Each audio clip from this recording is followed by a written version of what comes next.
Don't marry a man whose leadership you don't trust. It's that simple. And for God's sake, leadership does not mean you are all-knowing. Don't feign all-knowingness. You are not all-knowing. A good leader will recognize the strengths of the people he's leading. In the areas where your wife is good, get her advice. Get her advice. Ask her advice. In fact, let her in some instances take the initiative. Delegate the authority sometimes. Like I like to tell people in weddings, God said you are the head of the home, not the coconut head of the home. Because you're the head of the home does not mean you can't hear word. They can't talk to you. Any small thing. Do you know what? I'm the head of this house. Come on. Calm down. Leadership doesn't mean it has to be all about you. You are not just an African man. You are a child of God.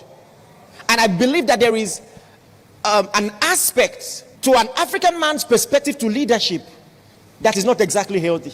Maybe you grew up in a home where the moment they heard the honk of the man at the door, everyone begins to scamper. That is not the will of God.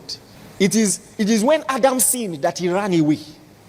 That's not love. That's not leadership. Please, do you realize this is important? And then women, let me also talk to you. In case you do not know, this is how leadership works. Your advice should always be respected, but the man has the privilege of leadership to have the final say. And even when he makes a choice and he discovers later that his choice was the wrong choice, you don't loathe him about it. You don't rub it in his face. Don't do that. It is part of his privileged roles to say, okay, this is the direction this family is going to take. This is the direction this family is going to take. Because you are the head of the home does not mean you must earn the most money. There's nowhere in the Bible that suggests you must be richer than your wife. Nowhere. You should be a provider, not necessarily the richest.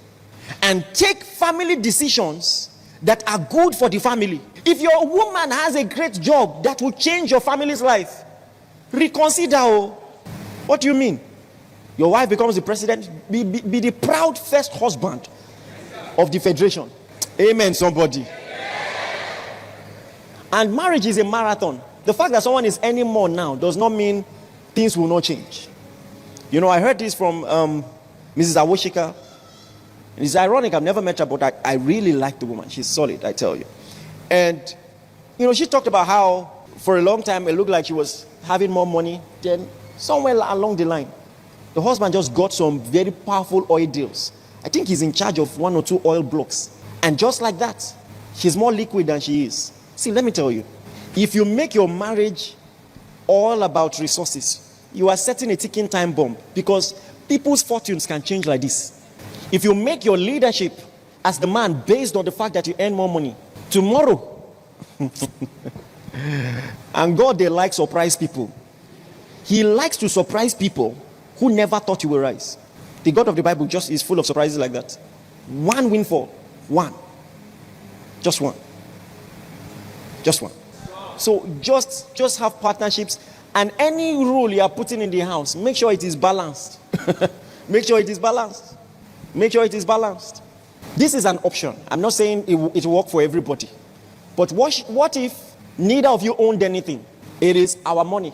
And even if I earn more, I add to the pile of family resources. It doesn't care how little your own contribution is. It is our money. Please rehearse it with me. Say our money. It's our cars. Rehearse it. Our money, our cars. You make sure your children have that mentality. It was not mommy that paid school fees. It was not daddy that paid school fees. We paid your fees. You will thank daddy. You will thank mommy. Listen, it might be sweet and sweeting for you because you are the one earning more money. When the wheels turn around, that's when you will remember submission. The money that you earned, come and bring it. Is that what you did?